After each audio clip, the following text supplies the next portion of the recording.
everyone. We are so glad that you joined us for another Lipedema Patient Roundtable. And as I see you all, I see the numbers going bloop, bloop, bloop, bloop, bloop. Everybody's waving hello. We're so glad that you joined us. We have at the table some of the best people I've had the chance of meeting in 2020. And 2020 has been a bad year, but these women are the highlight of my year, absolutely. For those of you who've never been to a Lipedema Patient Roundtable before, I'm Brenda Viola. I work for LymphaPress, a medical solutions supplier, and we are proud to host these scintillating discussions every month. Oh gosh, last month was so much fun. We all wore costumes, which was great. I want to introduce the wonderful panelists that we have here tonight. And depending on what you see on your screen, I'll probably point in the wrong direction, but just wave when I say your name. Patty Cornute of Lipedema Fitness and Susie Boshoff of Lipedema Living. Pale Ginger Pear, Kara Cruz, Cheryl Skolage, Lipedema and Food Sensitivities, Angelique Charles, the Lippy Butterfly. And we're delighted to have Linda Ann Kahn with us again, who is an amazing professional who brings so much to the table. She'll talk about aromatherapy and so much more. We never know who else might show up. We have been shocked and surprised and delighted to see Dr. Herbst show up on occasion, or Dr. Jamie Schwartz. Whoever shows up will be delighted, and we're just mostly glad you're there. We hear from Tammy saying hi from Mississippi. Carol Moody is out there from St. Louis. Let's get started like we always do every month, and let's talk about what's the most interesting or biggest aha moment you had in this last month. Oh, and my friend Angela Jones is here. Oh my goodness. Okay, so you know that we do these interviews on the Lipedema channel on YouTube. I interviewed Angela Jones today, one of my favorite interviews of all time. And I know you say, Brenda, you say that all the time, but no, really, really, really, she's amazing. So, oh my goodness, is it? Yes. And Dr. Herbst has just shown up. So we are all like totally fangirling and so happy. We're happy to have you here. All right, I'm going to shut up now. Patty, what's the biggest thing you learned this last month?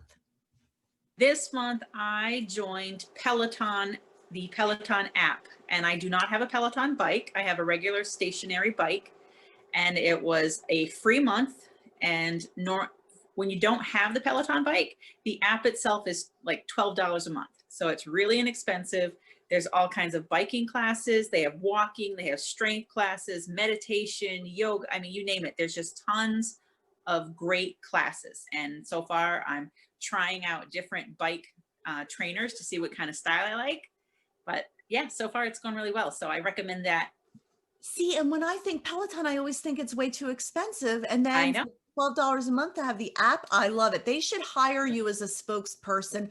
I'm Really? just saying, Peloton. What about you, Susie? Susie, we missed you last month. You were not with us. What was the biggest thing that you've learned since we last saw you? Well, I've been doing a deep dive on gut bacteria. And when I had done the hair sensitivity test, I found it said that I had no discernible good probiotics in my gut, which concerned me, obviously. So if you don't know, certain gut bacteria actually causes gene expression, which improves health. So then I actually this month took a deep dive and did a proper test with samples. And I found that I'm missing 3 bacteria that are so low that regulate weight. Just as a for example, like the normal person of these bacteria has between 14 to like 30%, and I have 0.04%. Whoa. Like by measure. So I was like, oh, I have stuff I can work with. I just need to build up my skinny bacteria and then. Wait, so where do you get a test like this? I actually, because of my blog, I decided to try 2 of them at the same time with the same exact sample. So I did one from Thrive and another one from Biome, which is B-I-O-H-M, and Thrive is T-H-R-Y-V-E. I only have the Thrive results. I don't have the Biome ones. They take longer. So wow. I will let you know which one I love the most, and I'm definitely going to talk about it on my channels. Please do that. And also we want to hear about your improvements and how it affects you as you course correct, which is Yeah, really thank you. fascinating. I learn so much every month. Okay, Cheryl Skolage, what's the biggest thing you learned this last month? Well, a couple of years ago, I was using a ionic foot bath, and I kind of, well, actually, I lost the plug for it, so I hadn't used it for a while, and found the plug, so I started using it again, and I went, you know, I really never looked into the science behind it, and so I, did a little bit of Googling, and I found out a couple interesting things. The theory behind it has been around for thousands of years, first of all. And recently the electronic foot baths that, the modern style that we have now, they were originally used for cancer patients. So that's kind of neat. And what happens is when it sends the current through the water, it breaks it into ions, and the ions will attract the toxins from your body and remove them through all the pores in your feet. So I thought that was kind of interesting because I had heard from so many people telling me that, they really didn't work and it was all a myth and blah, blah, blah. So I figured I'd try to see if there was actually any science behind it. And so that's what I learned. That's really interesting. All right, I love that. Maybe we'll get back to that one in a little bit. Lippy Butterfly, please tell me, what did you learn this last month? Well, like many of the other ladies, I was testing out the massage guns that we talked about even last month. And after even a month of using it, I've noticed that the insides of my thighs are much softer. The outsides of my thighs are definitely a ton softer. And even after sometimes 4 days of not getting that therapy in, the softness is still there. So my biggest takeaway from this month was that the massage guns actually do help to break up that fibrotic tissue, and it makes my mobility a lot easier. I see. Dr. Herbst, are you applauding or do you approve of what Angelique just said? Well, if you approve, we all approve. We're in agreement with you. I'm going to get to, we always wait with bated breath to hear what the biggest thing is that Dr. Herbst learned in the last month, but I want to first go to Pale Ginger Pear. Tell me what you learned. So I realized how much my lymphatic system was bothering my sinuses. I never really breathed through my nose, like since I was little, like I never really remembered. I have to stop and think about it to like actually breathe through my nose. I snored as a baby. Like they brought me back to my mom at the hospital and was like, we're gonna leave her here. She's keeping the nursery up. But I did the lymphatic facial that was on Instagram with Zoe and Karen. They did a little live last week, and instantly, like I could feel my sinuses open up. I had so much drainage, which is disgusting, but like I like could breathe through my nose without even like thinking about it. It was such a huge improvement. That is so cool. And lymphatic massage was one of the really interesting topics on your blog and on your Facebook page these last few weeks, Patty. So we might want to talk more about that. I know that you could speak to that, Linda Ann Kahn, but what was your biggest thing that you learned this past month?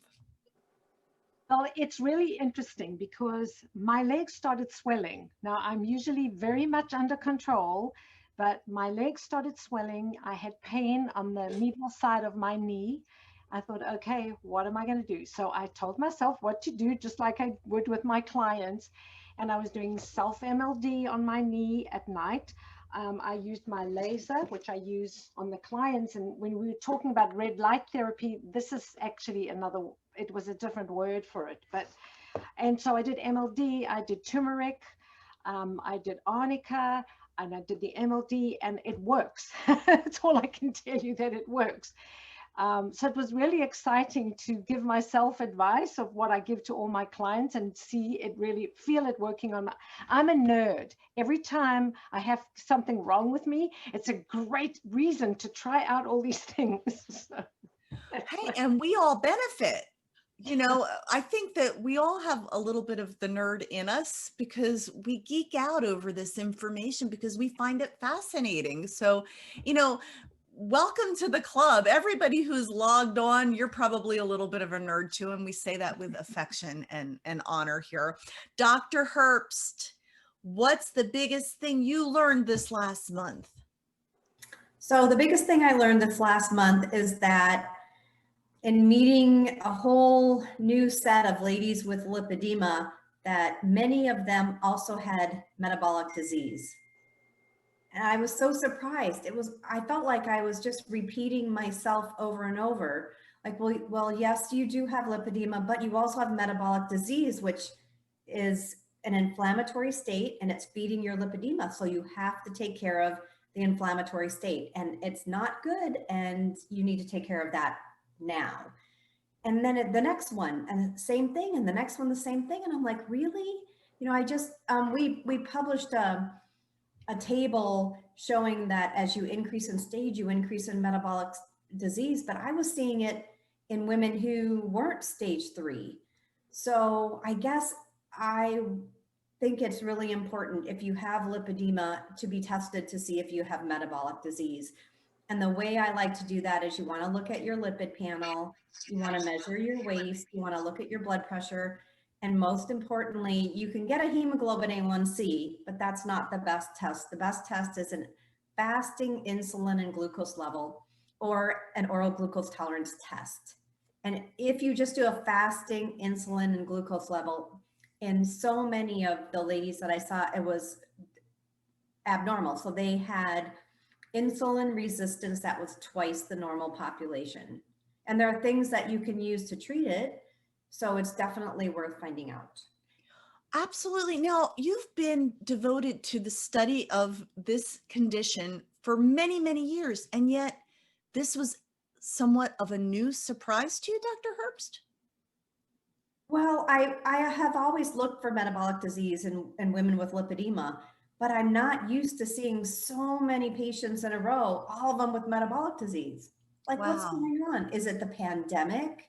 Are people stressed out, you know, that's causing some insulin resistance? Are they, you know, maybe not eating exactly right, you know, like, you know, me, or, you know, just what, I think it was a combination, and I think it might've been a little bit different in different people, but I saw a lot of anxiety and depression at the same time that I saw metabolic disease. And that just makes me worry that people are feeling really isolated, which makes this time so important. Boy, I am so glad you said that. In fact, one of the things that I had written to the group before tonight was this funk that 2020 has created in so many of our lives and how it does impact us. It impacts us physically and mentally, emotionally, spiritually. And Pale Ginger Pear, you've been very candid. And I think that's why so many people love following you, because it's no BS. You just come right out there with what you're feeling. Is a lot of what you've been facing post-surgically facing, or is it COVID and post-surgical, or what's going on? I think it's mostly post-surgical with like a hint of COVID, because I think with my first surgery and then a little bit with the second surgery, I was able to go to my friends and get that like moment of like, okay, knock it off, you're overthinking this, and like get out of the funk. But this last one, I just, like, everybody's stressed out with having to be a parent and a teacher and working, and like my core group of friends are just burnt out with COVID and like the life right now. So none of us have the energy to like get together, even like the ones that are in like our own little safe bubble of like visits. Mm-hmm. And it's always just like, we're too tired. And then we all live in Pennsylvania where it's dark at 4 o'clock now. And so that adds to it, where you feels later than it is. So you feel tired sooner and you're just in this funk. And so I've just been in this mindset where like, I can't get out of this like meh, like feel, it's just like I'm not sad, I'm not like, I'm just blah. And Feels like limbo a little bit. We feel I like the think, eternal Groundhog Day of yeah, COVID-19 in all of our lives. I feel you. And yet, of all of us, you're the one with a Christmas tree behind you. How'd you pull that off? I am a very Christmassy. My birthday's 4 days before Christmas. So like it's been a thing since I was little. And that's what I do to try to get myself like out of the funk. Like is put up the lights, because one of my favorite things is just to sit with just the Christmas lights on and have that glow. And yeah, so I try to get myself out of the funk by putting up a tree and decorating and then fighting the kitten. Like I put these pictures back up on this tree like 4 times already because she has knocked them back down. But Well, you inspire us because the fact is, just having sunshine and rainbows all the time is just not realistic. And we are all living life and carrying whatever burdens we carry in addition to the physical challenges that we're facing. So I admire you and appreciate you being candid. And every time I feel a little blah, I see Patty Cornute like hoisting huge weights and stuff. How do you deal with this mental malaise of COVID-19, Patty? Because you never know it to see your photos. Yeah, no, we definitely do in our house. So it's we have a 16-year-old daughter and she goes hybrid. So 2 days in school and 3 days home working from school. I've been working from home since COVID started, and you definitely go through things. My family has some medical stuff going on right now. Our extended family does, and not being able to be there, and just trying to stay focused. And for me, the biggest thing I do is stick to my schedule. I get up at the same time every day. I do my vibration, I do my pumping, I do all my self-care routine that can take me anywhere from 2 to 3 hours every morning. But that's how I stay focused, trying to just keep up on that stuff. So I think it's great context for people to say, yeah, I see Patty doing amazing things, but she's walking the walk and plowing through the same challenges the rest of us are. Does anybody else want to speak to this COVID malaise? Because we want you to be encouraged out there tonight. You're not alone. There's nothing fundamentally wrong with you. We're all a little bummed these days, and it's just normal. So don't be hard on yourself. Anybody else want to speak to this? Go ahead, Angelique. For me, most of you know my story. I was once homebound and at a certain point bedbound. I was in basically a nursing care facility for about 2 years. And so I think that this will go to a lot of the ladies that have lipedema that are stage 3 and stage 4, and they're dealing with mobility issues. One of the things that's keeping me going right now is this determination not go backwards to bedboundness, homeboundness, and things like that. So I'm just looking for any reason to get out of the house, whether it's to go around the block or to go to the park or to spend some time with family, a staycation, anything that seems to be safe right now. I'm looking for all of those reasons to just get house and stay going. And I think that that is what's kind of keeping the malaise at bay right now. I mean, it's there, it's definitely there. But when you're forcing yourself to still experience life at whatever cost, it kind of dulls it down just a tiny bit. It just takes the edge off just a bit during this time. Well said. I love whenever you share something, and I still quote what you said a couple webinars ago. Don't focus on what you can't do, focus on what you can do. Focusing on the good helps those good things to grow. All right, we've got some questions that are a little bit meaty here, and a few that came in prior to, but Angelique, you had emailed me a question which was about surgically removing lobules and large masses, the pros and cons.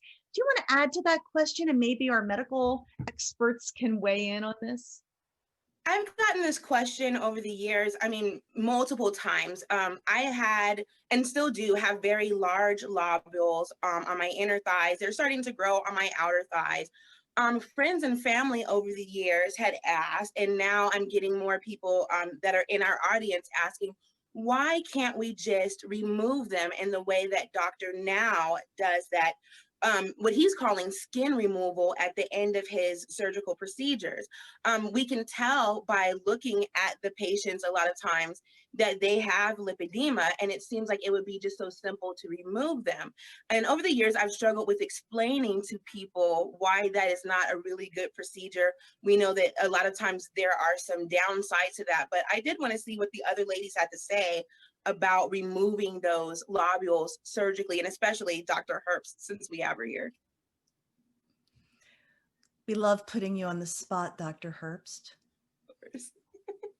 You know, I haven't seen a lot of lobules removed, but mostly what I see are, you know, like really, really good manual therapy that can reduce the size of lobules. And you've probably seen some of the published literature on that. And then also liposuction to reduce the volume of the lobules. And then I think skin reduction to prevent the lobule from coming back. So I have seen a lot of liposuction followed by skin reduction. And I don't think that I see any problem with that. It would be great if we had a surgeon on here who actually does those kind of things. But I get it. If you have a lobule that's really heavy, it's inhibiting your mobility, you're at risk for developing lymphedema right in that area, and a lot of fibrosis, which obviously is not good. But I've seen them get nicely reduced by just manual therapy and then also liposuction. But maybe Linda Ann could add to that. So when I was in Germany training at the Foldy Clinic, the day after we all arrived, a woman came and she weighed over 400 pounds, and she had lymphedema, and she stayed at the Foldy Clinic. We were all there for a month. She was there for a month doing all the treatments and the bandaging and everything. The diet was atrocious there. That's another story. But at the end of that, she lost 60 kilos in that month. So that's 120, that's like 132 pounds. And then we actually saw a video of the surgery. We also saw the chylus reflux from inside. It was amazing. And then they sent her to a nearby town to actually remove the skin. And I don't think they did tightening. This was 1999, so I'm sure things are much more involved, but you know, advanced now. But it was incredible. Unfortunately, I think where she was, the country she was going to, there wasn't a lot of care. So they said she had to come back there twice a year, and I don't know what happened. But that was just amazing. But they said if they did not remove that, it could fill up again. Well, So- that's, yeah, you know, we need to get Dr. Jamie back here, don't we, Pale Ginger Pear, and get him to answer, because I just had the wonderful opportunity of interviewing him, but I think this is a really compelling question. I think it's something a lot of people are interested in. So thank you both for weighing in on that one. Now, I have a dear friend, Lenora Candiner. I don't know if you're out there tonight, Lenora, but she had emailed me a question. Is there a recommended order, for example, of Epsom salt baths, vibration plate, and then pumping? She is a brand new Optimal Plus user, and she loves her Optimal Plus by LymphaPress, but she has been using the vibration plate 10 to 15 minutes before the Optimal Plus. If she wanted to add an Epsom salt bath, would it be best to do it after the pumping or before the pumping? And I didn't have an answer for her, so I thought, some of you out here have pumps. You probably do Epsom salt baths as well. Any advice? Go ahead, Cheryl. So I had just a couple months ago, I had been doing the Epsom salt bath to warm up the area, then the vibration plate, and then the pumping. And so that was doing pretty well because I thought I was heating up the area and so forth. But just because of trying to get in and out of compression to get into the bath and making sure I had something on to get into the pump and back and forth, I changed it up. And so now, as soon as I wake up in the morning, I get into my pump. So I'm in my night clothes and I just go right into the pump. And then I go into the bath, and then I do vibration just so that I'm back into clean clothes again later on in the day, and I'm not taking clothes on and off. And I haven't really noticed that much of a difference since I made the change, and it's working better for my lifestyle. So I'm just throwing that up. Yeah, that sounds like a very practical answer. Does anybody else want to weigh in on the process or what chronology they use when they're pumping and Epsom salting? I do bath, vibration, pump if I'm doing all three. Me too. Okay, there we And go. So there was a study that was done where they put an normal saline IV into people, and they looked at how much of that gunk, that glycosaminoglycan bound mucousy gunk between the cells came out after they got the IV saline. And it increased the amount leaving from the tissue. So washing the tissues with Epsom salts seems to make sense to kind of get things to loosen up. And so I would think you would want to do the bath before you did something else. Even if something preceded it, like Cheryl said, as long as you're doing something after it, like whole body vibration or a pump or exercise that would move it. Good, great advice. And I have a follow-up question here from Jeannie Proctor. Hi, Jeannie. You've been a faithful attendee of these roundtables. We're so glad you're here tonight. She asks, is it best to wear compression with the vibration plate or no compression with a vibration plate? Any thoughts? I know many of you here at the table use the vibration plate. Go ahead, Patty. I do not wear my compression when I do vibration, but I always tell people in my group that you kind of have to play that out for yourself, because if it is extremely painful to not have your compression on, then I think it's probably better to have it on. But for me, I want to have the full movement, so I do not wear my compression. Anybody else want to weigh in on the whole compression with vibration plate matter? I would like to. I get this question all the time. And one time, Debbie was over at my house, and I had been bitten by a scorpion. And we were looking at how the fluid moved on my legs under a bandage, and it moved. You could see it just kind of migrating up the leg with whole body vibration. So I think you're going to get a benefit whether you wear compression or not. And I think what Patty said is really important. It's how you feel. If you have pain and without wearing compression and you don't use the whole body vibration, then put on your compression and use that whole body vibration, because the vibrations frequency is good enough. It's going to make it through that compression garment, and it's going to make it all the way down to your bone, which is why it builds bone. We have another question from Connie Hendricks, and this is an interesting one. She's talking about qualifying for a pump through her insurance, and she was told that if she doesn't get results with MLD and wrapping, that it's more likely that Medicare will approve a pump. Have I found that to be the case? And what is the experience of the panel? I will say this: conservative measures usually are necessary to precede the pump being covered. It's kind of, there are different things that you need to do to get a pump. And yes, if you fail compression, that would be one reason. But if you use compression and you get benefit from it, that's also another reason to get a pump. So I think it's the fact that you have tried all of the different standard measures, and you still have lipedema. You still have legs that are large. So you need something else. And that's when you have a better chance of getting the pump.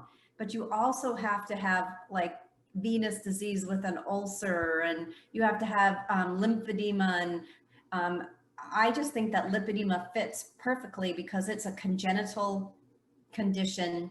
And we now have the data from platelet factor 4 showing that there is lymphatic damage even in stage 1. And in fact, lymphangioscintigraphy shows that a lot of women with stage 1 have lymphatic problems. So I think it is a congenital condition involving the lymphatic system.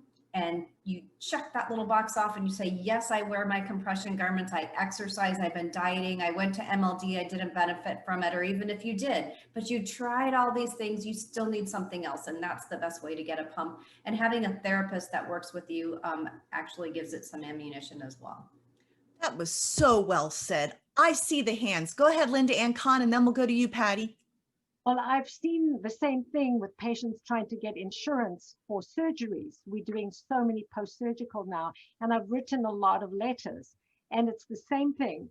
You know, I've used for the surgery, I've used the compression, I've had MLD, I've bandaged, I've done this, I've done that, and I'm still having problems. And then the insurances are going through now. It's incredible.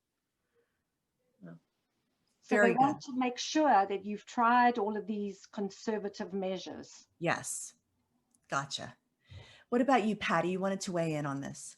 Yeah, I was just going to say with COVID, you know, I know it's a lot harder for girls, people to get to the pools and to get to MLD and to have these treatments. And I would think that would maybe be a benefit to getting the pump, that you're trying to find a way to get the therapy that you need. So I don't know if you have experience with that, Brenda, getting people approved because of COVID. Yeah, it's been interesting. There's been more telehealth than ever before. And I'm so grateful that there is a therapy that people can use in the comfort of home, where they don't have to leave home to manage their condition. So yeah, I think that COVID has opened up some doors. And I always say insurance is not my area of expertise at all. So, you know, just going to back me up, and I'm going to let the experts talk here. But here's the bottom line. It can never hurt to start the process. And if you are interested, we can get you a script. You absolutely need a prescription in order to get a pneumatic compression pump from LymphaPress. Once you get a script, we then work with your doctor's office to obtain the necessary paperwork, and then we'll go to bat for you and we'll work with your insurance. And it can't hurt to try. I always say that, absolutely. And in many cases, we find, look, I just had an experience 2 weeks ago. I told you before, at the end of the last roundtable, we encountered a woman who had been to one of our roundtables here, and she had a 100-centimeter calf. And she was at the end of her rope, and she didn't think that there was anything that could possibly help her. She was hopeless, and it broke my heart, and we were able to work with her. And I often talk about the LymphaPants, and some of you, if you have a LymphaPants, raise your hand here, right? So it comes from like the bust down. Well, the LymphaPants weren't going to be able to handle that 100-centimeter calf, even with expanders. But one of the things I never talk about is the LymphaPod. We have a pod, which is practically a full body garment. And this woman has lost 30 pounds since she started using the pod. And she's got her hope back, and she's getting her energy and her desire to live back again. That is the most gratifying. Now that I could talk about all day long. Insurance, not so much. But I love seeing and hearing results. Angela Jones, I talked to today, as you said, Cheryl, fat pads disappearing. This is great stuff. There is hope for your condition. So I'm on my soapbox now. Does anybody else want to weigh in before I move on to another topic? We will say that we will not give medical advice or personal guidance on your personal condition during these roundtables, but we hope we can provide general information that will encourage you and inspire you in your journey.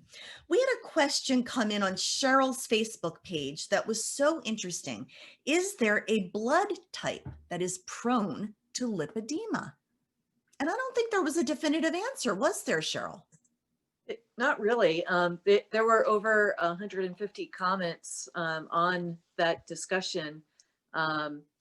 The person who had originally posted kind of the general categories, what percentage of the population is each blood type. And when I scanned through all of the comments, it seemed that we were pretty diverse. But yeah, if anyone has some answers from our medical panel, if they've noticed anything. with blood type. Nope. So there's no connect the dots between a common blood type that tends to get lipedema. Okay, I'm going to check that off the list then. It seemed very, very diverse when I scanned through the comments. Everyone was saying what theirs was, and every blood type was mentioned, I think. So someone else asked about the benefits of ankle pumps. Patty, this was a subject on your Facebook page. All right, so educate me. Ankle pumps.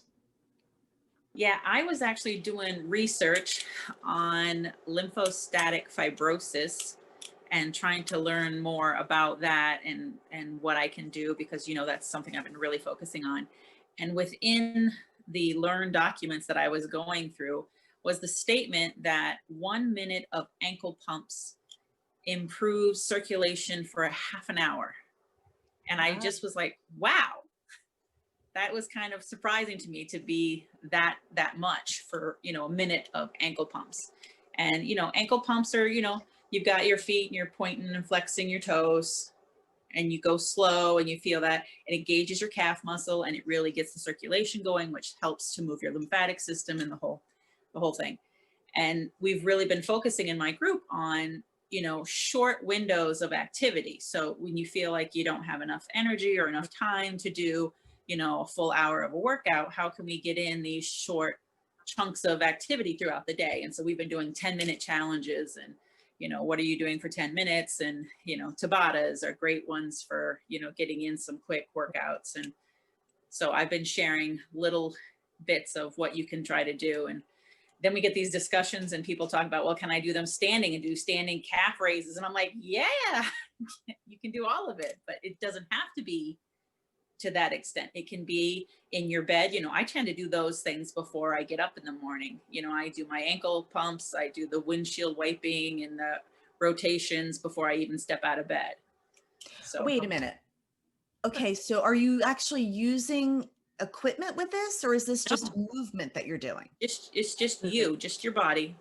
Yep. Okay. So up and down, side to side, do circles one way, circles the other way, spell out the alphabet. I do it in my Epsom salt bath. That way I'm getting two things at once. Well, there you go. Yeah. All things that my, you know, my physical therapist taught me when she was teaching me how to do self MLD and things that I can do to, you know, keep the lymphatic system working properly. That is, so for me, I learned something new just now, because whenever I hear the word pump, I always think pneumatic compression pump, because that's the business I'm in. But ankle pumps is just a movement then of your ankle. Yep. Gotcha. Okay. I'm going to go do some ankle pumps in an Epsom salt bath right after this roundtable tonight. And we have a question, an anonymous question from our audience. She's new to the chat. Does everyone use MLD at home? And does everyone use reps? So let me raise your hand. Do you use MLD at home? Okay. Meds, pale ginger pear. And why do you say it that way? Like, why are you not?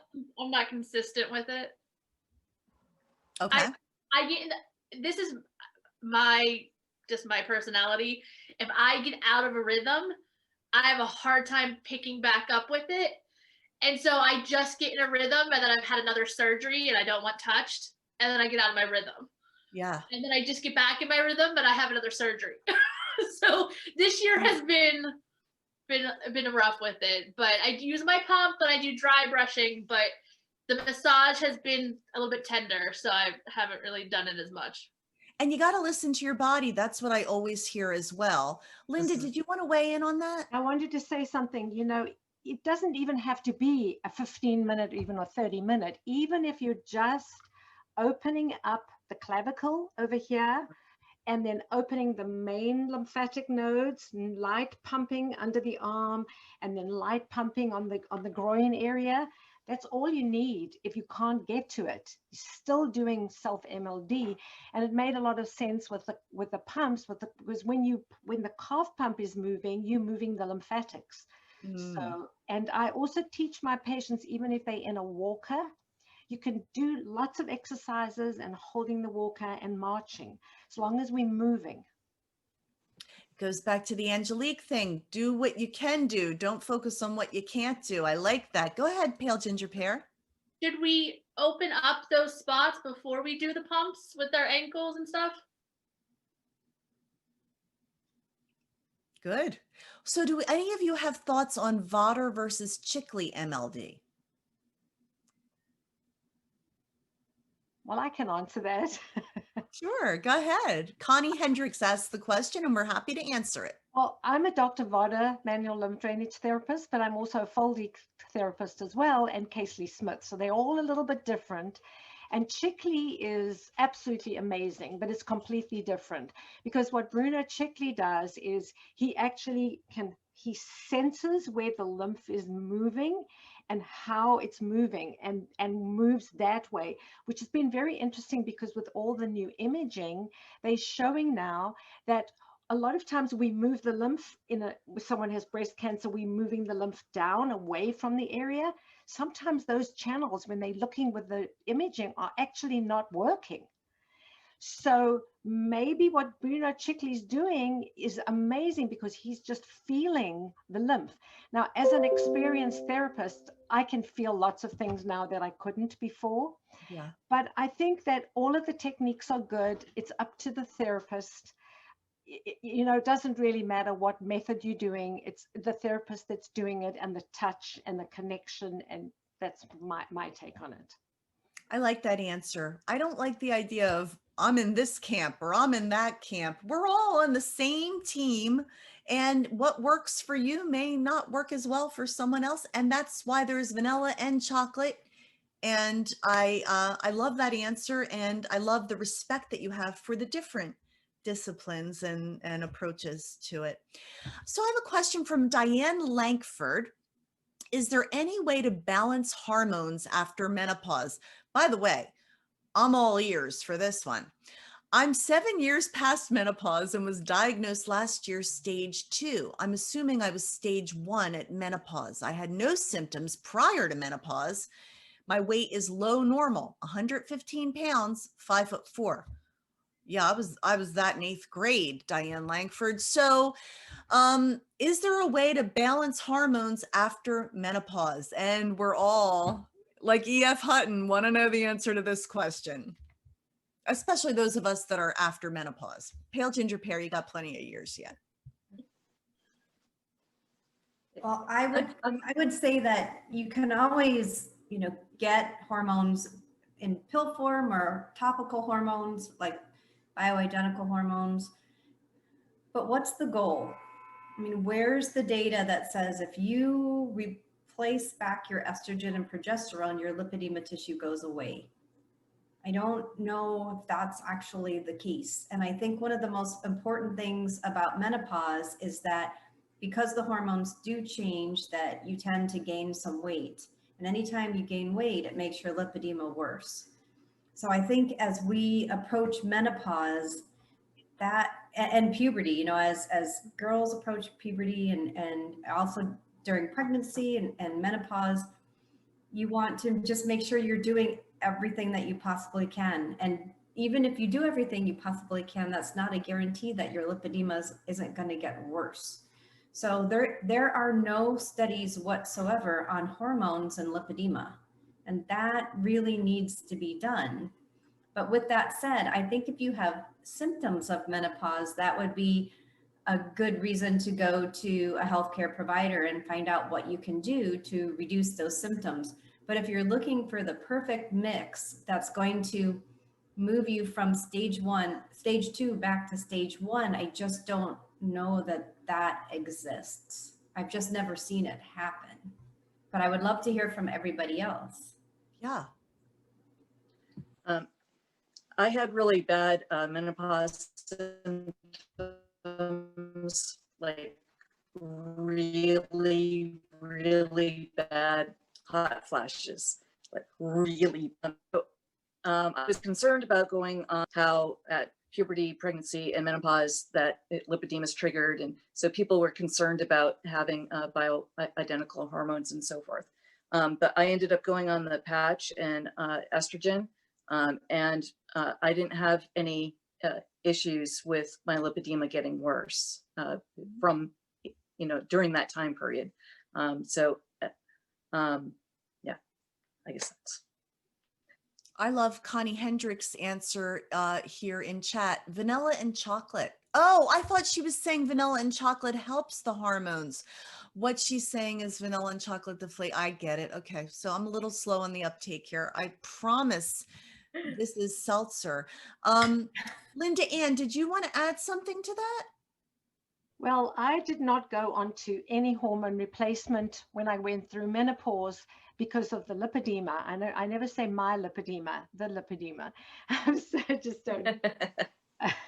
But what I did do was I went to a Chinese herbalist, and for 6 years, I did the teas. So he actually looked at my tongue and chose the herbs, and then they dispensed them, and then I made teas.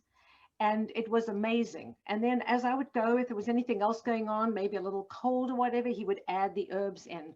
And that's what I did. And then, so the lipedema did not get worse. But I did try a progesterone cream. And after a week, 1 week, I'd put on about 15 pounds. And I knew that I could not do that. Now that's totally subjective, what happened. But the Chinese herbs worked fantastically. I have never seen anyone who went on the birth control pill, at least a low dose, have their lipedema tissue worsen. So I think if you're really struggling in menopause and you want to try hormones, I don't think it's, the end of the world, but I don't think you should be looking to reverse your lipedema by using hormones. Sound advice. Really good. Anybody else before we move on? We have a question about compression garments. How tight is too tight in respect to compression garments? Any thoughts on that? I mean, there's a medical answer to that probably from Dr. Herbst, but I do want to say one thing is that when you're putting on compression and you're new at it, the tighter compression can be so uncomfortable and so unwieldy. And if you ever just want to laugh your ass off, watch a woman try to get into proper compression without gloves or assistance, because it's quite comical. And for me, I did not wear compression because that was the only experience that I had. And I was like, I can't do this in my life. So I didn't wear compression. And as a result, my lipedema progressed and my lymphedema got aggravated because I'm also in Florida and it gets hot, so it's worse. And so I started at a very light compression and found that I acclimated to it very quickly and that it was great. And then I could go a little tighter if I needed it. But I think Dr. Herbst said something really brilliant at one of the earlier panels where I don't remember exactly what you said, Dr. Herbst, but it was something to the effect of the purpose behind it, and that's why you would wear it, right? And as long as it's accomplishing that, then that's what you would want to do, right? Maybe you could add to that, but that was, so for me, I think that as long as you're gonna wear it and you're gonna do it, then that should help. But there is a thing about the flat knit and it should be, all those things. So. I think just what you said, Susie, it's better to wear some kind of compression that helps and supports you and helps your mobility and reduces your pain and keeps some of the fluid away than to struggle to put on some flat knit and you don't get it on correctly and it binds up and it actually causes some trouble. So, and I think, like you said, Susie, it's kind of like going through school. You start off with low level and you kind of work your way up. And I know some ladies with lipedema who wear 30, 40 millimeters of mercury flat knit. And also those garments are a lot more expensive than the circular knit, like the, I don't know if you can say what it is, but just, the over the counter circular knit that are a lot easier to get on. But I've watched some ladies put on the the circular knit, you know, the high waist all the way up, and they struggle a little bit with those too. So if you struggle with that, imagine how you're going to struggle with flat knit. But if you can get that flat knit on and then you feel better and it works for you, then that's what you should put on. It's so, compression is so personal. I would never want to be in the compression business, because how do you exactly fit the shape of every single lady that has lipedema? It would be, you know, you really need something that you get dipped in every morning and then you go, oh, there I am. I'm in my compression. Someday. That would be great. Go ahead. Pale ginger pear and then Patty. So I currently wear two types of compression. I wear the flat knit knee highs for my lymphedema in my lower legs. And then I wear a capri or a full leg circular compression, a little bit looser than I would personally like at the moment. But we wanted to go a little bit softer. Dr. Jamie suggested to watch the bruising with post-op, because I bruise super easy, being ginger on top of lipedema. And so we wanted to be a little bit more gentle with the compression post-op. But I currently wear the two different types. Like, they overlap a little on my legs, like my lower legs, but I'm hoping I don't have to do flat knit the whole way up after the thighs are done, but we'll see. Thank you for sharing your story there. And what about you, Patty? When I was diagnosed in 2007, the physical therapist had suggested the grade levels. So mine is a 30-40. And I struggled to have the full legs in 30 to 40. It kind of felt like it was continually pulling me down. It was like an emotional response. And I just couldn't do it. So I had them altered. They were great. The company took them and chopped them up how I wanted them to. And I ended up getting into a pair of knee highs that was 30-40. And that's currently what I wear still all the time. You know, I get done with my self-care routine and I'm right into my compression. Now, when I do workouts, I add in a full leg compression, but that's more of like a micro massaging type material. So that's like an 18-20 grades, not quite the same level that I was, subscribed to wear, but definitely something that I can still squat in, because if I can't squat, I'm not gonna, what am I doing it for? You can't have lipedema fitness and no squats. That's right. So you Doesn't have happen. to adjust, you Yeah. have to figure it out and alter what you do so that you still wear, like Dr. Herbst said, something is better than nothing. Excellent. Good. Whenever Dr. Herbst just gives us the thumbs up, You feel so proud. I know, don't we all? Like, we're just like, yay, we got a thumbs up from Dr. Herbst. Anybody else want to talk about this before we move on? Because our time is a wasting. Go ahead, Cheryl. Just real quick, if you put on 2 pairs of compression, so if you put on 2 pairs of the 15 to 20, then that would be the same as a 30 to 40, because compression is additive. So just wanted to mention that. So for people who are having a real hard time trying to get the compression on, it might be easier to put on 2 pairs of the lower compression. Very good. Go ahead, Linda. And what I wanted to say too is what Patty was saying. Many of my patients will actually have different garments for different activities. So I wear a flat knit because I'm only stage 1 and it works really well. But many of my patients will wear a flat knit when they're walking, another one at different times of the day. And yes, it can be expensive. And then also to layer, have the capri, and then the other one, I liked what Ginger Pear said. So, and we've had lots of discussions about this, Karen, Dr. Herbst, when we do a standard of care. This was one thing that we were going round and round talking about, flat knit and circular. And I liked what you said, Karen. There's no one fit for everybody. So this standard of care, where do we stand with this? And we are all chomping at the bit to see it. So the standard of care got submitted yesterday to Mayo Clinic proceedings. And Lindan, you should have gotten an email with your conflict of interests form to fill out and all that good stuff, but it's in. you know, may not be absolutely perfect. I think we could sit on it for another 3 months, but you know what? It's in.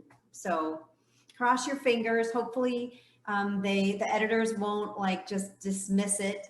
Hopefully we'll get some really good reviewers who give us good suggestions to make it even better. And it should be published then, you know, early next year. You know, I can only imagine the amount of time and energy and the heart and soul that went into creating this. Thank you. Thank Well, you for your time. Go ahead. It was a collaborative effort. It was everybody in the group participated, everybody. And whenever I get stuff back and I'd have these questions and I'd shoot it out to the surgeons or the vascular docs or the therapists. And then everyone would get in these big discussions and things would go back and forth, and then they would send something and then we'd put that in there and then it would go through the next. It was truly amazing. You know, nobody complained. There wasn't a single complaint. Everyone was happy to do it. And every time we had a new thought, it created new discussion. And you know, the hard part is it's so short because we were only allowed 5,000 words.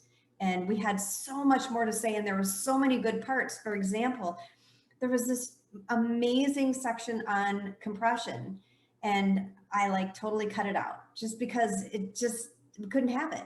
But it needs to be in a bigger document. So that's our next step, is to make a ginormous document with, you know, tons of goodies in it that everybody, you know, when you have a question about, you know, chlorine, or you have a question about compression, you could just go there and see all the different, you know, varieties of answers from this massive group of experts. It's truly amazing. It sounds amazing. And we've got a bunch of little questions. We've got literally 2 minutes left. In a nutshell, can you explain what the standard of care will do for those with lipedema, and perhaps leading to treatment and insurance coverage? Is that the hoped for outcome? Yeah. Well, it completely legitimizes lipedema in the United States. There are so many other countries that have standard of care documents, and we in the US don't have one. So this would be a first step to that. And it's got our recommendations, you know, that women with lipedema should wear compression. So that should help support you in getting compression from your insurance company. We say that you need manual therapy. We say that surgery is a viable option. So all those things statements are in there. We also talk about what we think our pathophysiology of lipedema is, which we hope will spark new research. I mean, it touched on, and venous disease. We also have a big section on our vascular section in there, which is really not addressed a lot in women who have lipedema. And in fact, Steve Dean at the American Vein and Lymphatic Society was showing us pictures from other standards of care where women with lipedema had horrible venous disease, and it's not ever mentioned.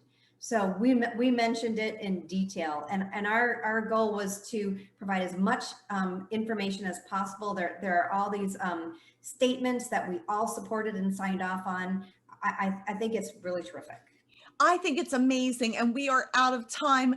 Thank you for explaining that. We honor you, Dr. Herbst and Linda Ann, for your work on it. And please extend our thanks to everybody that contributed. We normally end with an inspirational thought, but we are out of time. We just want to say happy Thanksgiving to all of you. We tried to get to as many questions as we could. We end with our hearts full of appreciation for you and this community. One of the greatest things I'm thankful for this year is having connected with all of you. So blessings and love, and be encouraged. Hope and help is on the way. We're working toward it. Have a great night, everybody. Good night. See you. Thank you. Mwah.